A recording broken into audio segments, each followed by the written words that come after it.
Messieurs, dames, amis sportifs, fidèles téléspectateurs, bonsoir et merci de nous retrouver pour Sport 3, l'émission au cœur de l'actualité sportive sur le groupe WattFM 3 TV. Aujourd'hui, il sera bien entendu question de la Super Coupe AJSP 2022. Et pour en parler, nous recevons donc sur ce plateau Lassina Sawadogo, secrétaire aux relations extérieures de l'Association des journalistes sportifs du Burkina. Lassina, bonsoir. Bonsoir à John William Somda, bonsoir à tous les téléspectateurs de 3 TV. Voilà, il n'y aura pas que la Super Coupe AJSP, il y aura bien entendu la Super Coupe Maracana World Cola. Il y aura également et bien entendu la finale des championnats de petite catégorie de handball. Et pour les parties débrief et analyse donc de ces sujets, nous vous proposons donc un plateau donc de consultants fort relevés avec les deux immenses Ibé Cabré et Adama Salaméré. Adama, bonsoir. Bonsoir John William et bonsoir à tous les téléspectateurs de 3 TV. Ibé. Je vous salue William, bonsoir à toutes et à tous. J'ai un peu envie de dire que c'est un festival de chevelus ce soir, mais on va en reparler tout à l'heure. Chevelu, vous aurez donc remarqué pourquoi j'utilise ce terme. On parle donc de la Super Coupe AJSP 2022. Vous pouvez donc voir l'affiche tout à l'heure sur votre petit écran. Une affiche qui résume en une seule l'immensité donc de la compétition. Affiche qui se fait attendre depuis donc quelques secondes du côté de la réalisation. Elle n'est pas encore prête. On va poursuivre avec Lassina Sawadogo. Alors Lassina, l'AJSP qui tient une fois de plus son pari, celui donc d'organiser la Super Coupe AJSP. Cette année, c'est Bobo qui accueille donc les deux finalistes que sont le RCK et la S1 à quelques jours de la compétition. Est-ce qu'on peut dire que l'AJSP, comme à son habitude, a mis les petits plats dans les grands? J'ai envie de dire que la JSP a mis les grands plats dans les très grands. Ah oui? Oui. C'est pas une question des petits plats. On a mis des grands plats dans les très grands. Et on est en train de nous diriger inexorablement vers cette date fatidique du 5 août qui va mobiliser autant d'énergie du côté des Bobo Dioulasso, aussi autant d'esprit positif du côté des Bobo Dioulasso, parce que vous l'avez dit, quand le RCK champion de cette façon-là reçoit la S-Douane, vainqueur de la Coupe du Faso de cette façon-là, imaginez-vous ce que ça donne. Quand vous avez juste à imager l'imagé, tu as l'affiche donc voilà. Vous avez déjà juste l'affiche pour montrer un peu le plateau des personnalités qui entourent cette Super Coupe AJSP à Bobo Dioulasso. Permettez-nous de présenter nos civilités au chef de canton qui est le patron donc de cette Super Coupe AJSP pour la deuxième fois après 2019. Et puis bien sûr beaucoup de respect pour le président de cette Super Coupe, M. Lazare Bansé, président de la Fédération burkinabé de football. Et puis John William, vous le savez tous, on a eu la chance d'avoir aujourd'hui un immense parrain, M. Jonas Bayoulou. Vous savez ce qu'il a pu faire pour le football à Bobo Dioulasso et au Burkina Faso de façon générale. À l'ASFB, je pense qu'aujourd'hui, lorsqu'on parle des présidents qui ont marqué l'histoire des Buffets de Bobo Dioulasso, on cite ou en première ou en deuxième position M. Jonas Bayoulou, actuellement directeur général de la Sofitex, qui a bien voulu. Non, on ne fera pas c'est pas l'affaire de la publicité. La Sofitex, c'est une entreprise nationale qui mérite quand même un clin d'œil. Je voudrais d'ailleurs, si nous suit M. Bayoulou, qu'il reçoive aussi toutes les salutations de la JSB et aussi de John William Somda. Et puis à côté de lui, M. Al-Hassan Sienou, le président de la délégation consulaire des Hauts-Bassins, qui déjà en 2019 avait représenté M. Lassine Diawara à notre Super Coupe AJSP, qui cette année, lui-là même, qui est mis au devant comme coparrain. Imaginez-vous, John William Somda, ce que cela fait comme plaisir à tous les journalistes sportifs de Burkina d'avoir ces personnalités-là autour d'un si grand événement qui s'appelle la Super Coupe AJSP, qui oppose de si grands clubs, même si bien sûr Ibé Cabré va un peu rougir, parce que quand on parle de grands clubs, on parle de RCK et de l'AS Douane, il a envie qu'on parle de l'Asfa Enega qui fait sa rentrée le 28. Tu as envie qu'on parle de l'État de Ouagadougou. Oui, qui a fait sa rentrée d'ailleurs aujourd'hui. Et ce sont des clubs légendaires, mais actuellement les grands clubs qui sont sur le plateau de la Super Coupe AJSP s'appellent le RCK et l'AS Douane. Alors Lassina Sawadogo, comment on fait? Comment on fait pour tenir le pari de l'organisation d'une si grande compétition? Une compétition qui, on va dire, demande beaucoup d'énergie. Une compétition qui, on va dire, demande beaucoup de moyens pendant quasiment 30 ans sans s'arrêter. Comment on fait? Vous posez cette question-là, je voudrais profiter de votre micro d'abord pour rendre un hommage très appuyé à nos dévanciers. Vous dites comment on fait? On parle de 30 ans. Nous n'étions pas là quand c'est le 6 février 1989 lorsque la JSB était mise sous les fonds baptismaux. Nous n'étions pas là. Je voudrais, à travers votre micro, votre caméra, rendre hommage à tous ces anciens et aussi avoir une pensée très pieuse pour ceux qui nous ont quittés. Et d'ailleurs, à cette occasion, à Bobo Dioulasso, nous rendrons hommage encore à notre doyen Siméon Dombo qui nous a quittés juste après ce qui s'est passé à Banfora l'année dernière. Il était avec nous, il est même allé sur les pics de Sendou avec nous. On rendra aussi hommage à notre grand frère Amadou Zapré qui nous a quittés. Voici donc des hommages que nous rendrons. Ismaël Sana aussi. Oui, Ismaël Sana aussi, qui était aussi à Banfora. Le Korozoum, l'année dernière, on a rendu visite au Korozoum, à Banfora chez lui-même. Vous voyez ce que ça veut dire. Vous parlez de cette longévité. Je pense que la première des qualités d'une association qui dure dans le temps, c'est la confiance. D'abord la confiance de ses membres, même s'il y a quelques bisbis souvent, mais au-delà, c'est la confiance. Et la confiance des partenaires. La confiance des partenaires est fondamentale. Et aujourd'hui, toutes ces personnalités d'abord nous font confiance parce qu'elles estiment que les partenaires nous font confiance. Et ces partenaires-là, je pense que jusqu'à aujourd'hui, ils ne regrettent pas d'avoir fait confiance à la GSP. Après la Supercoupe AJSP, la Nuit des Champions, nous avons ajouté le joueur AJSP dans la pléiade bien sûr des manifestations, des offres qui sont à nous. Bien sûr, on espère un jour ajouter aussi d'autres possibilités avec les sports de main et bien sûr toutes ces disciplines-là qui travaillent à être régulières dans l'organisation de leurs championnats et aussi de façon très professionnelle dans l'organisation générale de leur discipline. Nous y travaillons, mais je pense que le plus important, c'est véritablement la confiance des partenaires. Moi, je voudrais ici, sans les citer, peut-être que vous me permettrez après de les citer, parce que bien sûr, mais pour l'instant, c'est pas permis. TriTV est partenaire de cette Super Coupe AJSP, comme d'ailleurs les autres médias. C'est déjà de dire merci à ces partenaires-là. Lorsque vous savez, les partenaires, malgré les difficultés économiques que nous vivons aujourd'hui, vous savez, la situation économique du Burkina Faso actuelle, ces partenaires-là arrivent à dire, écoutez, nous avons en face de nous l'une des associations les plus sérieuses à l'heure actuelle au Burkina Faso. Il est inadmissible, quelles que soient les difficultés financières, de ne pas mettre la main à la poche. Et c'est grâce à cela que nous avons des partenaires aujourd'hui officiels déjà qui arrivent à nous soutenir dans le temps, et puis des partenaires qui viennent de façon spontanée mais qui disent la Sina, mais pourquoi vous ne venez pas nous voir? Vous savez, quand vous avez la chance d'avoir des partenaires qui vous appellent pour dire, mais écoutez, on vous attend, vous n'êtes pas encore venus. C'est extraordinaire. Mais nous allons en courant. Nous allons en courant. Et souvent, on demande même, on prête la voiture d'IB pour partir parce que voilà, c'est important d'arriver à l'heure. Merci de nous dire que IB a une grosse cylindrée qu'il met par moment à la disposition de la GSP. IB, au nom de la GSP, au nom de tous les journalistes sportifs du Burkina, c'est pourquoi il sera à Bobo d'ailleurs. Oui, je me permets de te dire encore merci, grandement merci. Alors, la Sina, tu parlais tantôt de ces fédérations qui, avec peu de moyens, arrivent à faire donc de bons résultats. Mais parmi ces fédérations, on va certainement parler de la Fédération burkinabé d'athlétisme. C'est vrai qu'elle n'est pas celle qui communique le plus, mais c'est celle qui arrive aujourd'hui à rapporter quand même des lauriers au Burkina Faso via, on va dire, son icône Hugues Fabrice Zango. Vous le savez, dans la nuit de samedi à dimanche à Eugène, dans l'état de l'Oregon aux États-Unis, Hugues Fabrice Zango a réussi donc à décrocher la médaille de bronze lors du concours. La médaille d'argent lors du concours de triple saut donc des mondiaux d'athlétisme. Hugues Fabrice Zango dévancé de 40 cm par le Portugais d'origine cubaine Pichardo. 17,55 m à hauteur d'un champion. C'est la performance réalisée la nuit dernière par Hugues Fabrice Zango lors du concours de triple saut des mondiaux d'athlétisme à Eugène dans l'Oregon aux États-Unis. Face aux 17,95 m du Portugais Pedro Pichardo, Fabrice Zango remporte la médaille d'argent dévançant ainsi le Chinois Zaming Zhu et ses 17,31 m. Après le bronze au championnat du monde de Doha en 2019, Hugues Fabrice Zango accroche une nouvelle ligne à son palmarès. I'm really happy because it's always a blessing to be on the podium. Je suis vraiment heureux d'être sur le podium. Un podium mondial, vous vous imaginez. C'est le couronnement d'un véritable travail et il était important pour moi de maintenir ce niveau de performance dans les compétitions. Je suis satisfait et très heureux et j'espère qu'à la prochaine fois, ce sera l'or. Détenteur du record en salle de triple saut avec un bond à 18,06 m, Hugues Fabrice Zango aurait bien pu ne pas participer aux mondiaux de jeunes. La faute à une vilaine blessure contractée en février dernier. Depuis lors, le champion burkinabé a cravaché pour retrouver du rythme et remporter l'argent aux mondiaux.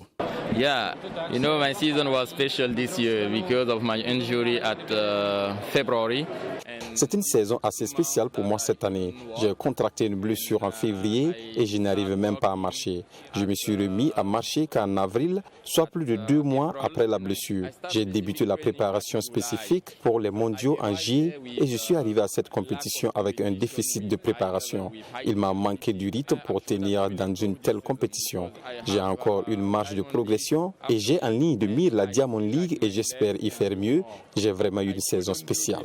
Today, but this is not a problem. So my season was so special. Véritable ambassadeur du sport burkinabé, Hugues Fabrice Zongo se bat pour hisser haut le drapeau national. Chaque compétition est d'une importance capitale pour lui. It's mean a lot, you know, because in my country we have a lot of problems right now. So I want to be like a symbol of. Oui, il y a beaucoup de fierté à représenter mon pays. Nous rencontrons actuellement beaucoup de problèmes. J'aimerais être pour les jeunes un symbole d'espoir et de courage et il me semble important de leur ramener des médailles, leur montrer que malgré le contexte difficile dans lequel nous vivons, le rêve est possible. Donner de mon meilleur à chaque compétition est une mission pour moi. For me to do my best at every competition. Champion d'Afrique en titre avec un bond à 17,34 m, Hugues Fabrice Zongo a également offert au Burkina Faso sa première médaille olympique avec le bronze ramené de Tokyo. En lice pour la Diamond League, le Burkinabé espère mettre à profit les futures échéances pour préparer au mieux les prochains Jeux olympiques, ceux de Paris avec en ligne de mire la conquête de l'or. Voilà, donc le bronze à Doha en 2019, l'argent à Eugène en 2022. On a comme l'impression que Hugues Zongo, lorsqu'il est lancé, est à la limite inarrêtable. Ibé Pichado une fois de plus, mais avoir donc la forme affichée par Hugues, un garçon blessé en février qui est resté 2 mois sur le carreau et qui réussit un bond à 17,55 m, on s'est dit que quand même la tête de Pichado n'est pas loin. Oui, absolument. We have also very happy. Mais je préfère que tu l'exprimes en français.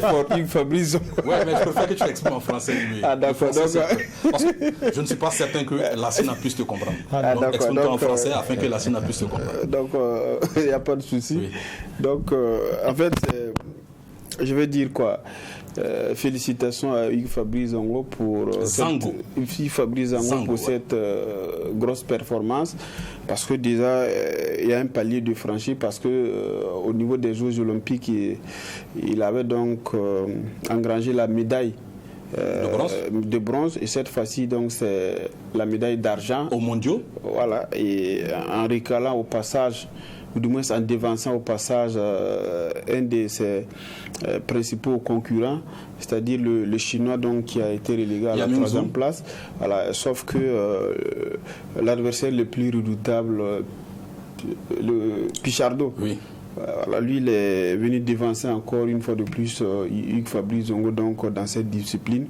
Il reste une grosse performance donc à aller rechercher, mais dire que ce garçon a été blessé il y a quelques mois et qui revient donc à ce niveau-là, c'est quelque chose d'assez salutaire et encourageant.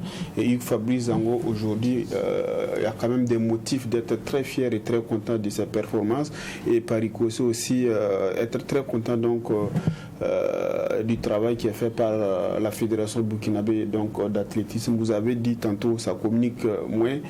Par contre, au niveau donc des résultats, il y a quand même beaucoup de satisfaction. Et c'est le lieu pour nous, en tout cas, de féliciter, d'encourager donc toutes les initiatives qui ont été mises, qui ont été prises justement donc pour accompagner Hugues Fabrice Zongo dans cette compétition. On a vu qu'avec Matt Kwala, ça a été beaucoup plus difficile au niveau donc de l'obtention des visas, mais pour lui, ça a été plus ou moins aisé. Et à l'arrivée, donc, c'est cette médaille qui a été offerte donc, au Burkina. On va dire au passage félicitations et bravo. Alors, Adama Salaméré, c'était un garçon qu'on n'a pas vu venir. Hein. Il se met au triple saut seulement à l'âge de 15 ans, mais aujourd'hui sans aucun commentaire possible. Hugues Fabrice Zongo peut être considéré comme le meilleur sportif burkinabé à l'heure actuelle, n'est-ce pas? Oui, c'est ça. Quand vous voyez les performances de Hugues Fabrice Zongo... c'est Zongo, hein? C'est Zongo. Hugues Fabrice Zongo. C'est Zongo, bien sûr. Ah ouais. On savait déjà qu'il avait un bel avenir devant lui, parce que là, il a dominé d'abord le triple saut africain. Après, il est parti en France où il allie études et puis sport, c'est vraiment difficile. Moi-même, je me dis que c'est à cause de sa soutenance en thèse de doctorat que cette performance, il n'a pas pu, parce qu'il rêvait vraiment de remporter cette médaille d'or après la performance de 2019. Je me dis que c'est un bel avenir et nous attendons de voir peut-être Paris 2024 pour voir, parce qu'il aura fini de soutenir sa thèse et il va véritablement se consacrer à s'entraîner mieux pour aller aborder tous ces grands champions du triple saut. Il y avait d'abord Taylor, l'Américain. Oui, Christian Taylor. Voilà, mais dès lors, depuis lors, Taylor n'est plus, en tout cas, sur le starting block. C'est Pichardo qui nous amène un peu. Voilà. Je me dis qu'avec, en tout cas, beaucoup d'entraînement, après sa thèse, il va beaucoup plus donner satisfaction pour une médaille d'or.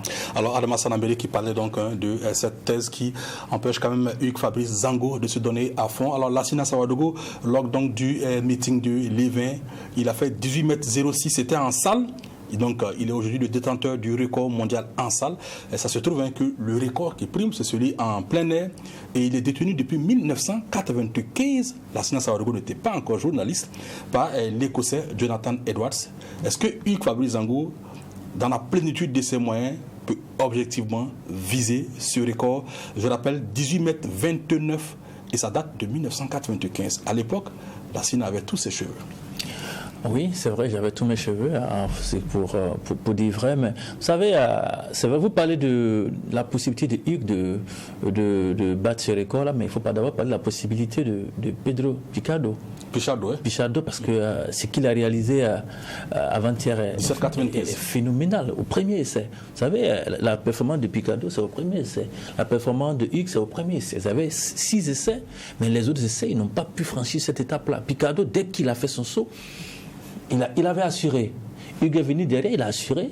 Toutes les autres tentatives de Hugues n'ont pas eu la même dynamique, de sorte à pouvoir déboussoler, déstabiliser un peu ce Pichardo. 40 cm d'écart entre ce que Pichardo a réalisé.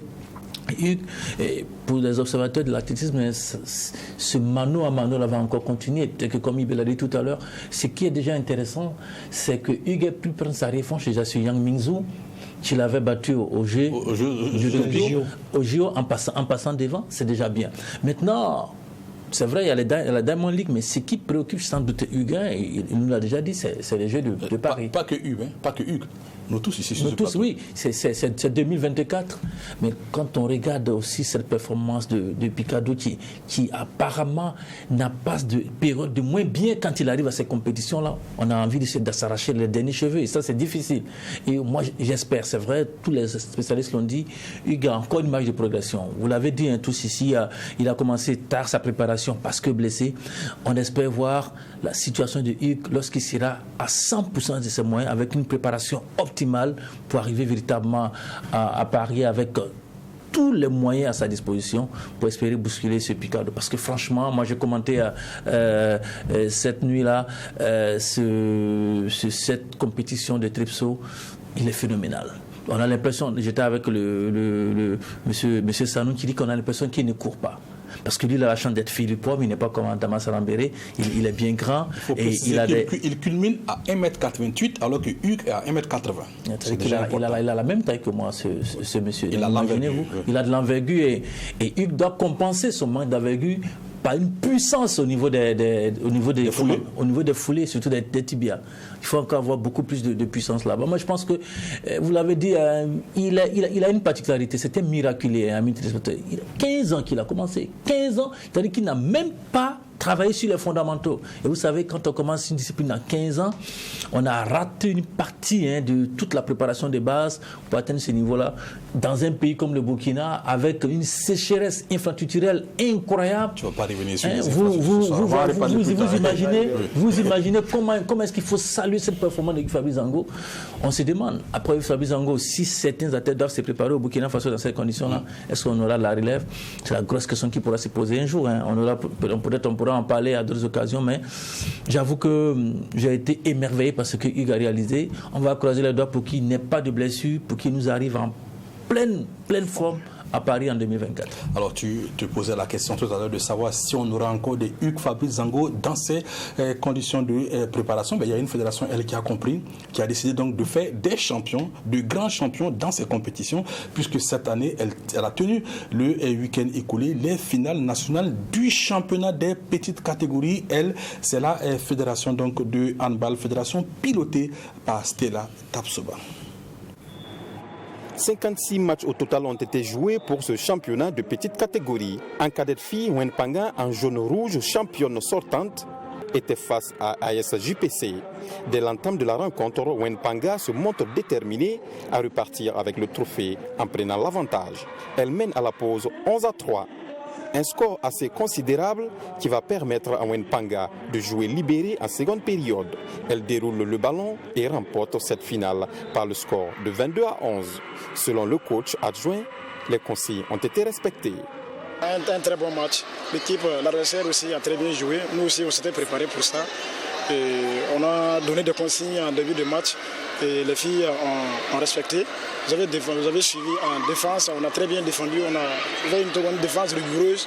Et puis en attaque aussi, on a quelques occasions qu'on a eues là, on a concrétisé ça. Donc à la fin, on sort avec la victoire. Tout c'est un sentiment de joie. Pour l'autre finale, le RCB s'est mesuré à l'USO. Là, on assiste à un match très enlevé et très équilibré. Les deux équipes, dès le départ, se remettent coup pour coup. Aucune formation ne peut prendre l'avantage. Elles se séparent à la pause avec un score de 12 buts partout. À la reprise, c'est le même scénario. À 3 minutes de la fin, le RCB prend un léger avantage d'1 point. Il serre la ceinture et maintient ce petit écart jusqu'au coup de sifflet final. Il emporte 24-23. L'entraîneur dit être fier du parcours de ses joueurs. Bon, c'est un sentiment de joie qui nous anime actuellement. Vu le travail qu'on a abattu toute la saison, dans toutes les catégories, puisqu'on va revenir en catégorie junior et senior. Donc pour le moment, on peut dire qu'on est à 50% satisfait. Débuté depuis le 17 juillet, plus de 20 équipes venues de plusieurs zones ont rivalisé d'ardeur pour la conquête du trophée. Un pari réussi selon la présidente de la fédération pour avoir pu tenir la compétition dans les petites catégories. Oui, en tout cas, je suis très satisfaite. C'est un bon niveau. Et comme je l'ai dit, en tout cas, le niveau est élevé. Et pour des minimes et pour des cadets, vraiment, le niveau est très élevé. Voilà. Je pense que même si on doit avoir une équipe nationale en petite catégorie, on ne sera pas à la traîne. Au niveau des disciplines, nous sommes une des disciplines qui organise une finale en fait pour les petites catégories et qui mobilise autant d'acteurs au niveau des petites catégories, vraiment qui travaillent en fait au niveau de la relève, à ce qu'il y ait la relève au niveau du sport et au niveau du handball. Et donc il va de soi qu'on ait un regard particulier vers ces disciplines-là qui vraiment travaillent à faire que la relève soit une réalité. À l'issue des matchs, les demi-finalistes et les finalistes ont été tous récompensés et rendez-vous est donné pour les catégories juniors et seniors.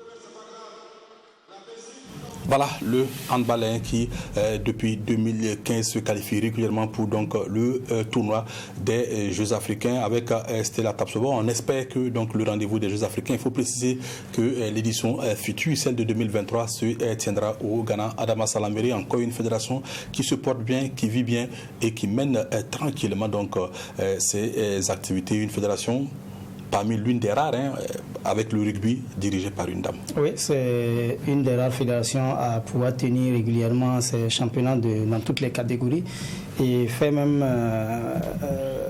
tout pour que toutes les régions presque soient représentées. Je me rappelle une année où Tinkourou est venu remporter quand même le championnat au niveau des cadets. En tout cas, c'est une fédération à encourager. Il reste maintenant à ce que cette fédération, en plus de ces championnats qu'elle mène, qu'elle puisse avoir véritablement des sparring partenaires qui vont être organisés d'autres activités, d'autres tournois, en plus du championnat, pour beaucoup plus donner de la compétition à toutes les catégories, parce que là, vous voyez que le Burkina quand même arrive à avoir une équipe nationale au niveau des cadets, des juniors et même des seniors. qui participent au championnat africain. Voilà, surtout ceux de la sous-région. Sous-régionale. Et je crois que c'est une fédération à encourager pour encore beaucoup plus de résultats.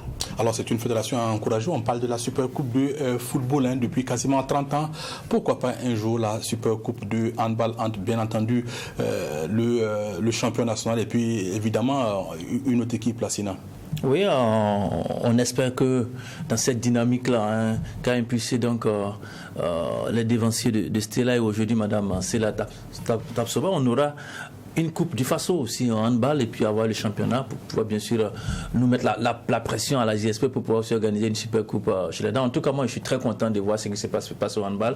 Ils ont un championnat régulier, ils arrivent à réunir aussi les petites catégories et moi je l'ai déjà dit sur plusieurs plateaux, c'est une fédération qui doit être respectée de par le travail qui se fait. Et puis il y a moins de bisbilles là-bas parce que c'est des gentlemen, ils arrivent à parler le même langage et à se mettre ensemble pour regarder dans la même direction, c'est-à-dire le développement du handball. Alors parlons donc du développement du sport. Il y a cette super coupe AGSP de football qui oppose ce 5 août à Bobo Dioulasso, le RCK champion en titre à l'AS Douanes, donc dernier vainqueur de la coupe du Faso. Alors la SINA, l'AGSP était à Bobo il y a 3 ans. Alors l'année dernière c'était à Banfora, l'année d'avant c'était à Pau. Pourquoi repartir à Bobo sitôt alors qu'il y a d'autres villes, il y a Kaya, il y a Tenkodougou, il y a Didougou et j'en passe. Vous avez dit tout à l'heure, lorsque je commençais à parler de la question de Hugues et de la sécheresse infrastructurelle, de ne pas revenir sur ce sujet. Mais justement parce que j'allais revenir sur ce sujet. Oui, parce que vous savez, dans les perspectives de la JSB, après Banfora, c'était d'abord la ville de Gawa qui était en position. Gawa, d'ailleurs, pour vous faire plaisir, on salue d'ailleurs les téléspectateurs de Gawa. Malheureusement, le stade régional de Gawa est dans un état de délabrement très avancé. On s'est rabattu sur Tenkodougou parce qu'on avait vu ce qui s'était passé au niveau du 11 décembre à Tenkodougou. Sans avoir vu, on s'est dit que non, c'est pas possible que Tenkodougou ne soit pas à mesure d'accueillir la Supercoupe AGSP. Grande et très grande fut notre surprise lorsque, en association responsable, nous avons envoyé des émissaires à Tenkodougou pour s'enquérir de l'état des infrastructures. Bourema Sawadogo de Radio Burkina et Bassirou Sorgo, fils d'ailleurs de Tenkodougou, de la région, sont allés à Tenkodougou. Catastrophique. On ne jouera pas à Tenkodougou. Catastrophique. Et vous me permettez d'ailleurs de faire un clin d'œil au Prince Hakim, qui est un partenaire habituel de la JSB. Et à Justin Dabonné, qui est notre grand frère qui s'est tout du côté de Tenkodougou. Si tu parles, oui, parce qu'à la fin, quand même, je pense que tu ne vas pas ouvrir les fenêtres de cette émission à tous tes partenaires. Non, j'ai dit Prince Hakim, c'est le nom du personne. J'arrive. En attendant, bien entendu, de signer un partenariat en bonne et due forme avec le directeur. Demain avec le directeur général de TuTV. En attendant, bien sûr, la SINA, c'est moi qui m'exprime, tu m'écoutes. C'est vous les patrons. Voilà. Et effectivement, il y a ce fameux trophée donc, de la JSP. Alors, dans certaines compétitions, celui qui l'emporte 3 fois le conserve. Est-ce le cas au niveau de la Supercoupe HSP? Non, pour le moment, ce n'est pas le cas, mais nous y pensons sérieusement parce que les clubs ont estimé que c'était bon d'avoir ce trophée-là dans leur armoire à trophées parce que c'est très important de montrer cela à ceux qui viennent après. Et pour cette année, le trophée ira à Bobo Dioulasso par les airs. Ça aussi, c'est une innovation de la JSB. L'avion emportera le trophée du côté de Bobo Dioulasso, accueilli à Bobo Dioulasso par tous les fans de football à Bobo Dioulasso. Le trophée ira chez des personnalités avant sans doute de dormir chez le parrain, M. Jonas Bailou. Ce que je voudrais vous ajouter, en plus de la Super Coupe, il y a l'opération Mana Mana que nous organisons le 5 août au matin. Il y a une opération de don de sang, il y a une opération de plantation d'arbres. Permettez d'ailleurs de dire merci encore au ministère des Sports, de la Jeunesse et de l'Emploi, M. Wabou Drabo, qui spontanément a décidé d'accompagner spécialement la JSB cette année. C'est aussi pareil pour M. Lazare Bansé, qui, parce que la JSB délocalise ses activités, a mis la main à la poche pour que nous soyons top pour cela. C'est pourquoi M. John William, après le vendredi, nous irons du côté de Bama. Vous connaissez Bama? Ah oui, bien sûr. Le centre Noaga Ouedraogo. Aujourd'hui, il ne bénédira pas le contraire, pas plus qu'Adama Salambéré. C'est un centre de référence au Burkina Faso. Et il y a beaucoup de personnes qui n'ont pas vu ce que M. Rahim Ouedraogo, le fondateur, a réalisé comme investissement ces dernières années. Nous irons voir, vous vous rappelez de la CAN U17. Il y a des prodiges qui sont sortis de ces centres-là. J'y étais d'ailleurs. Qui sont sortis de ces centres-là et qui méritent qu'on parte voir ce qui se fait là-bas. Et la JSP ira. Après Samadeni, le samedi matin, l'après-midi, nous serons du côté de Bama pour passer une demi-journée avec les pensionnaires et avec tout ce qui s'est fait. C'est un projet intégré. Il y a un verger, vous avez de la pisciculture qui se fait, vous avez de l'élevage et vous avez ces 4 terrains de football, dont un en synthétique, dimension internationale de très grande qualité, un terrain gazon naturel, clôturé de très bonne qualité, avec extension très prochainement. Tu es allé à Bama? Je suis allé à Bama. Tu as vu ce gazon, ce fameux gazon dont tu parles? Je l'ai vu. Et tu connais sa petite histoire? Sa petite histoire, je sais que celui qui s'occupe de ces gazons-là, il s'appelle M. Yaya, à qui je voudrais rendre un hommage mérité ici. Je veux juste dire que celui qui a apporté l'expertise pour poser ce fameux gazon ce n'est pas John William Somda. Ce n'est pas John William Somda. Ce n'est pas votre ventre aussi. C'est pas mon ventre, pas plus que tes cheveux. Oui. Voilà. Alors, c'est juste que ce monsieur, c'est celui qui a posé le gazon du mythique Maracana de Rio de Janeiro. C'est lui. Je sais que M. Raïm était allé du côté du Brésil, mais je ne savais pas qu'il avait emporté dans sa valise une expertise aussi grande que celle de celui-là qui a planté le stade du Maracana. Oui. C'est celui qui a posé donc le gazon du stade du mythique Maracana de Rio, qui a donc exporté son expertise du côté de Bama. Alors la Sina, on continue avec cette fois la Super Coupe de Maracana. Le Maracana, à ne surtout pas confondre avec le futsal qui se joue à 6, 7, 8 mai avec un gardien de but. Le Maracana, c'est cette compétition qui nous vient donc du milieu universitaire de Côte d'Ivoire et qui se joue sans gardien de but. Pour la Super Coupe 2022, la 3e du genre, l'équipe de l'IA de Bobo était opposée à celle de Happyman, elle également venue de Bobo, pour un duel au sommet, duel donc qui a vu l'IA l'emporter sur la petite marque d'un but à 0. La 3e édition de la Super Coupe Maracana, désormais l'affaire de l'IA de Bobo Dioulasso. En finale de cette compétition, les organes ont dû se défaire de Apia en bleu, venu également de la ville de Sia. Avec au départ 64 équipes venues de Bobo Dioulasso et de Ouagadougou, Lia et Happyman sont parvenus à déjouer tous les pièges pour se retrouver en finale à Ouagadougou le 23 juillet dernier. Devant un public fin connaisseur, les organes de Lia dominent la partie et finissent par trouver la faille lors de la seconde partie des 2 fois 10 minutes imparties. Au prix d'une belle combinaison, les joueurs de l'IA percent le verrou de Happyman et s'adjugent le trophée de la 3e édition de la Super Coupe Maracana, estampillé World Cola. Un dénouement heureux qui augure également une suite meilleure pour le Maracana burkinabé à un peu plus d'1 mois de la CAN prévue pour se tenir au Cameroun.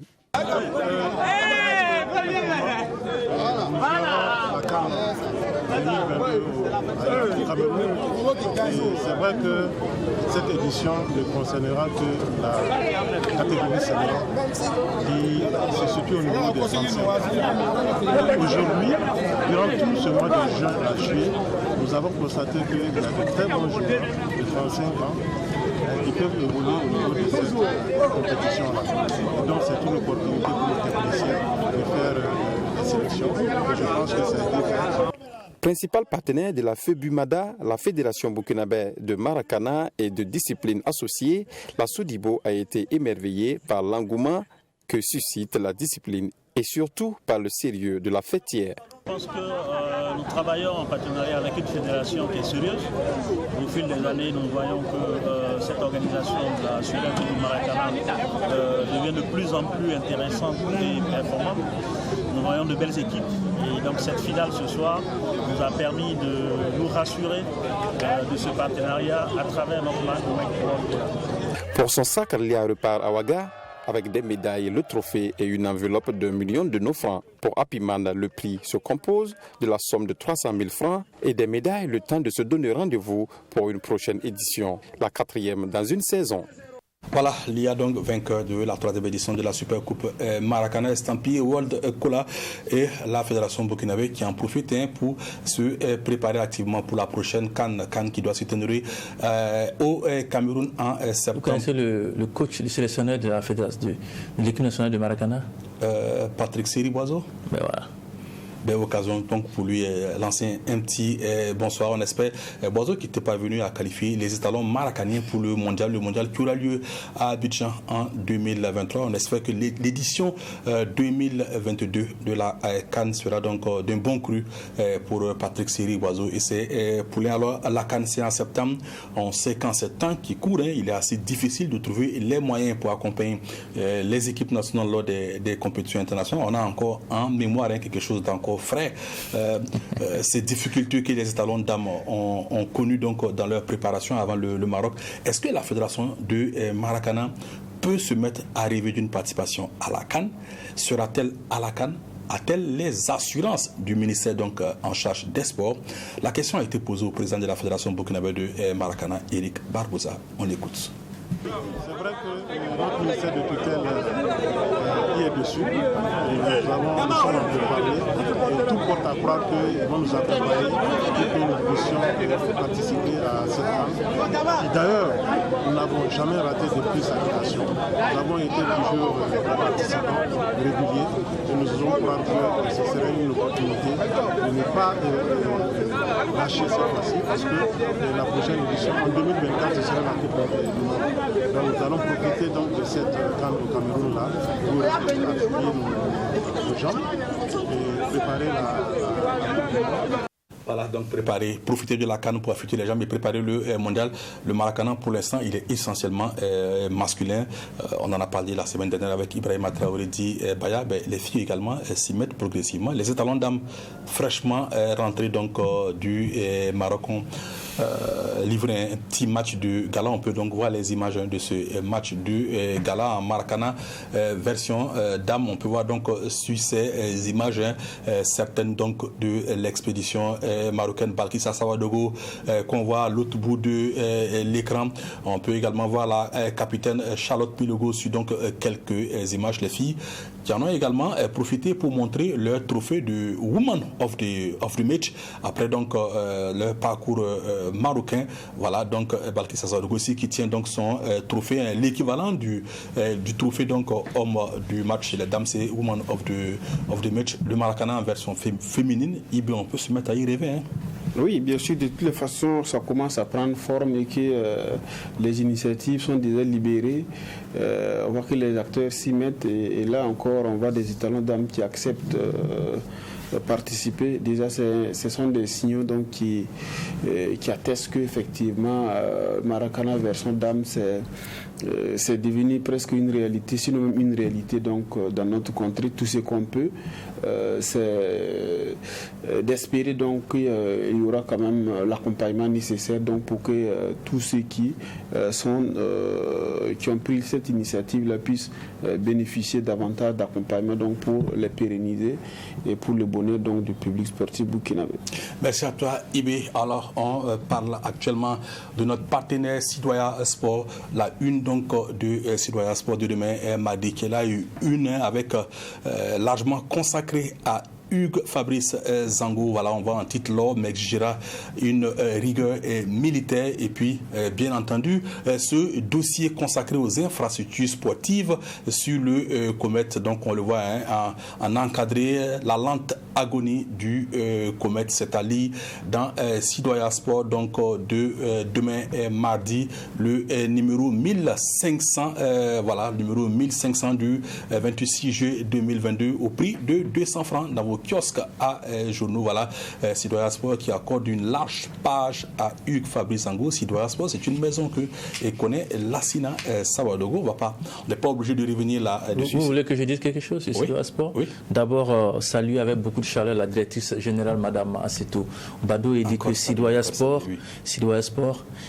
est un partenaire de la JSB, abonné à Citoyen Sport depuis l'audience que nous avons eue avec la directrice générale. Elle a dit: vous êtes les premiers acteurs de Citoyen Sport. Lorsque le président Jérôme a dit à la directrice, Madame la directrice, nous nous abonnons, elle a dit non, vous n'avez pas besoin de vous abonner. Vous êtes déjà abonné. Vous êtes déjà abonné. Et c'est d'ailleurs peut-être à l'issue de notre rencontre avec le DG demain, on nous dira aussi que la JSP est désormais partenaire de Tri TV. On aurait besoin de payer un seul copec pour intervenir sur le Tri TV parce que John William Somda, à sa 8e tournée, sont des membres de la JSB. C'est notre maison à nous tous et on doit pouvoir venir dire ce qu'on a dit en ce qui concerne les activités de la GSB. C'est vrai que c'est notre maison à tous, mais j'ai surtout besoin que vous payiez les diffusions de sport. Parce que quand même, j'ai besoin de recevoir un SMS de ma banque à la fin du mois. Tout simplement, la Sinasa. Rassurez-vous pour cela.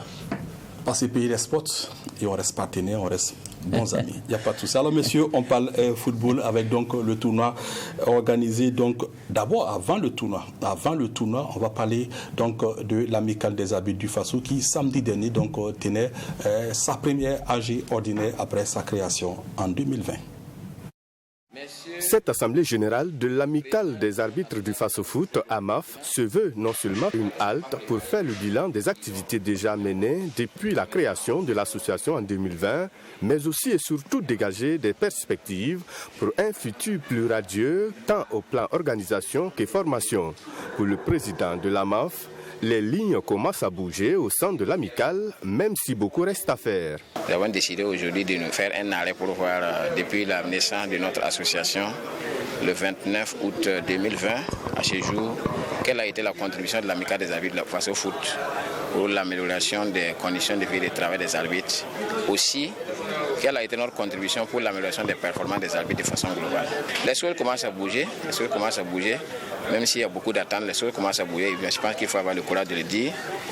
La structure fêtière est en train de voir comment est-ce qu'elle va pouvoir prendre des dispositions pour que nous puissions être vraiment un peu dans les conditions de travail pour plus de performances dans les championnats. C'est une assemblée générale qui a connu la présence du directeur du département de l'arbitrage à la Fédération burkinabé de football et le vice-président de la commission centrale des arbitres. Ils apprécient positivement cette activité de la MAF et sont toujours prêts à accompagner cette association. Et il faut le dire, c'est une structure donc, qui, au-delà donc, des aspects revendicatifs, travaille aussi pour l'amélioration de la performance des arbitres. Et vous savez donc que le département est vraiment la structure qui travaille, en tout cas dans le cadre de la qualité de l'arbitrage. Et donc les actions de la MAF vont dans le sens des objectifs donc, du département et nous pouvons donc accompagner la structure en faisant de sorte qu'il y ait ce brassage qui nous ont favorisé donc, en créant cette structure entre les arbitres les plus expérimentés et les arbitres donc, qui débutent, donc, qui sont moins expérimentés. Nous faisons le maximum que nous pouvons pour encadrer les arbitres sur le plan technique, sur le plan matériel, sur le plan financier. Nous n'hésitons pas, en tout cas, à prendre un certain nombre de dispositions à notre niveau vis-à-vis de la fédération pour nous assurer que les arbitres que nous encadrons sont dans les meilleures conditions possibles. Je voudrais les rappeler à beaucoup de travail, encore à du travail. Quand on est arbitre, quand on court sur le terrain, le plus important, c'est d'être performant tous les jours et chaque fois que vous êtes désigné. Et nous sommes là pour assurer les arrières, pour défendre les arbitres en fonction des besoins et en fonction aussi des moyens qui sont disponibles au niveau de la place. Selon les premiers responsables de la MAF, d'autres activités ont été aussi menées en marge de l'Assemblée générale, telles un tournoi de Maracana, une formation sur les lois du jeu, notamment la faute des mains et le hors-jeu. Voilà pour parler donc du tournoi de Maracana Folie qui s'est tenu dimanche au stade municipal. L'équipe donc de la GSP, après avoir passé un savon mémorable à celle donc des arbitres, est tombée en demi-finale face à une équipe donc de l'AS Police renforcée par des mercenaires. En tout cas, la GSP prend acte et félicite donc le vainqueur de ce tournoi. Mais avant, on vous propose le résumé de ce tournoi Maracana. 10 équipes ont pris part à ce tournoi, à savoir l'équipe des journalistes sportifs, du syndicat des joueurs, des anciens internationaux, des arbitres, des entraîneurs de football, de l'INSE, de la police nationale et municipale et de la gendarmerie. Après les matchs à élimination directe, l'équipe des entraîneurs se hisse en finale contre celle de la police nationale. Pour cette rencontre, la police plus forte physiquement impose son jeu aux entraîneurs expérimentés et pétris de talent. En première période, l'équipe de la police ouvre le score très matinalement. Les entraîneurs essaient de se remobiliser, mais pendant ce temps, la police nationale en profite pour planter le second but. À 2-0 à la pause, en seconde période, les policiers maintiennent la pression. Les entraîneurs se débattent comme ils peuvent pour revenir au score, mais contre le cours du jeu. Ils encaissent un 3e but et c'est le but du chaos.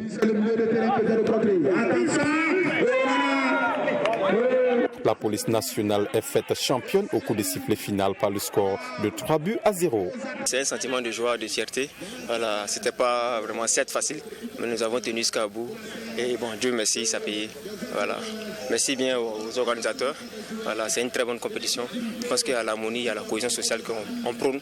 Voilà, et nous sommes contents. Voilà. Ce tournoi organisé dans le but de permettre aux acteurs qui gravitent autour du football de fraterniser est apprécié positivement par les premiers concernés. Je pense que c'est une bonne initiative et c'est quelque chose à encourager. Chaque année, on organise ces compétitions et ça nous permet quand même à l'intersaison de se frotter et puis de se donner aussi des idées parce que c'est la grande famille, et que ce soit la presse, que ce soit les joueurs, que ce soit les entraîneurs, c'est la même famille. Souvent, c'est les intérêts souvent qui nous créent un peu la zizanie, sinon c'est la grande famille. Un objectif atteint au vu de l'adhésion et du fair play qui a prévalu, qui sont en outre en rapport avec le thème selon les organisateurs. Il faut dire que c'était une grande mobilisation de part des acteurs de Faso Foot qui sont venus ce matin pour en tout cas, communier autour du ballon. On a eu au total 10 équipes et de notre point de vue, toutes les parties prenantes de l'organisation du championnat étaient là. L'objectif de cette activité était de réunir ces personnes-là pour qu'on puisse se connaître. De notre point de vue, ça pourrait contribuer à l'amélioration des performances des équipes. Déjà remercier l'amicale des arbitres qui a pensé réunir l'ensemble des acteurs de notre système de football, surtout pour fraterniser, parce que c'est une activité de fraternisation qui rentre dans la dynamique de pacification de notre championnat, de nos championnats du moins, et surtout de la cohésion entre tous les acteurs. L'équipe de la presse sportive, après avoir éliminé en quart de finale l'équipe des arbitres par le score très lourd de 2-0, prend la 4e place en tombant le micro à la main en demi-finale face aux entraîneurs par le petit score de 2-0. L'équipe de l'ULCE, battue en demi-finale par la police nationale à l'issue des tirs au but, occupe la 3e place. Voilà, l'équipe de la JSP, comme à son habitude, quand elle n'est pas victime d'un arbitrage partisan, elle est victime d'équipes qui ne respectent pas donc les principes du fair play, mais qu'à cela ne tienne. En marche de la Super Coupe à JSP, on pensera peut-être à organiser... Il y aurait un match de gala. Il y aurait un match de gala avec, opposant donc les journalistes sportifs aux anciens de Bobo Dioulasso. Et un autre match de gala au centre Nouaga Ouedraogo entre les journalistes sportifs et puis bien sûr les pensionnaires du centre. Aïe, aïe, aïe, je pleure déjà pour les anciens du Bobo et pour les pensionnaires du centre parce que Ibi me fait savoir qu'il va se venger. Adama Salambé, que dit d'Adama Salambé? Pour la victoire de la JSB 2-0, j'étais d'où le passeur décisif. Oui, bien sûr, ça c'est. Et alors, juste vous informer qu'il nous reste à peine 5 minutes. Il nous reste à peine 5 minutes. On vous fait la grande surprise. Donc, le maillot des Soulama d'or. Voilà, donc maillot offert par le comité d'organisation. Il pourrait devenir la propriété d'un téléspectateur s'il compose le numéro qui va s'afficher tout à l'heure au bas de son écran, et bien entendu, s'il trouve la bonne réponse à la question qui lui sera tout simplement posée. Le numéro va s'afficher tout à l'heure et on parle donc de ce tournoi. Alors, Ibé, les arbitres qui convient les journalistes, qui convient les entraîneurs, qui convient l'UNCE à un tournoi, c'est, on va dire, la paix, après la grande paix, après la petite guerre, en attendant encore une éventuelle grande guerre lorsque le championnat va débuter. Oui, moi je trouve que l'initiative est très louable et très appréciée. Peut-être que je me dis qu'elle aurait pu être l'initiative peut-être de la fédération ou de l'UNCE structure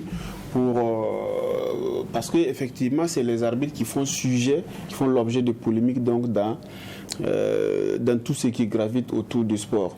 On se rend compte que à leur corps défendant, ils sont obligés de créer des initiatives donc pour approcher les acteurs, pour faire passer le message.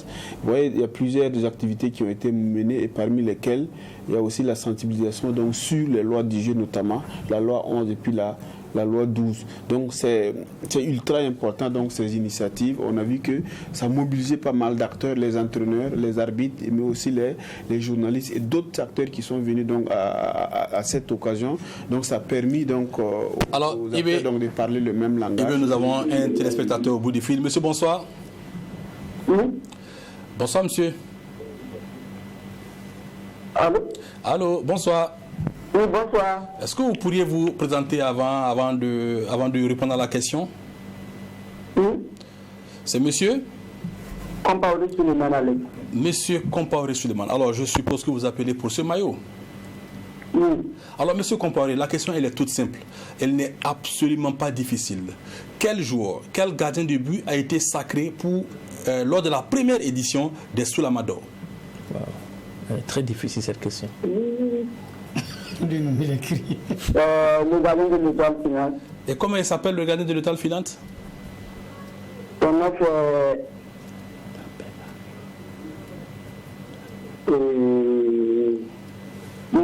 Marie. Alors, monsieur Compaoré, un maillot où il y a du jaune.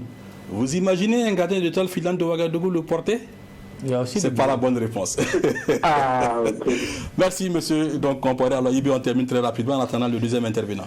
Alors, pour dire que l'initiative, elle est très louable et très appréciée parce que ce qu'on a pu, on a été donc à participer donc aux différentes activités des arbitres. C'était vraiment très bien et en tout cas pour une fois, on a vu les acteurs parler le même langage, on a communié ensemble, on a partagé le repas ensemble, on a joué au foot, on s'est amusé comme des gamins et véritablement, je pense que si ces cadres n'existaient pas, il fallait les créer. Il faut dire bravo donc aux arbitres et bravo donc à toutes les personnes qui leur ont donné des bons conseils. Bravo donc à tout le comité d'organisation parce que c'était pour un coup d'essai, c'était véritablement un coup de maître. Alors nous avons un téléspectateur au bout du fil. Monsieur, bonsoir. Ah, il est parti. Alors, Adama Salaméré, on va considérer que pour cette édition, la GSP a décidé de laisser les autres remporter avant, bien entendu, de venir en force lors de l'édition suivante. Oui, ben, c'est par rapport à la compétition des arbitres. Oui, bien sûr.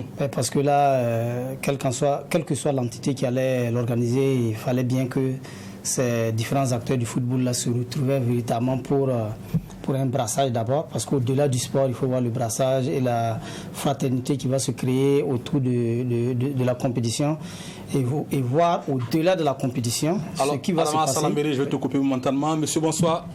Oui, bonsoir. S'il vous plaît, c'est monsieur? Monsieur Gango. Monsieur Gango, le prénom s'il vous plaît? Gango Crépin. Monsieur Gango Crépin. Gango. Alors, c'est le maillot qui vous intéresse? Oui. Alors, Soulamador 2022, c'était la deuxième édition. Quelle gardienne a remporté le prix de la meilleure gardienne de la saison? Meilleure gardienne de la saison.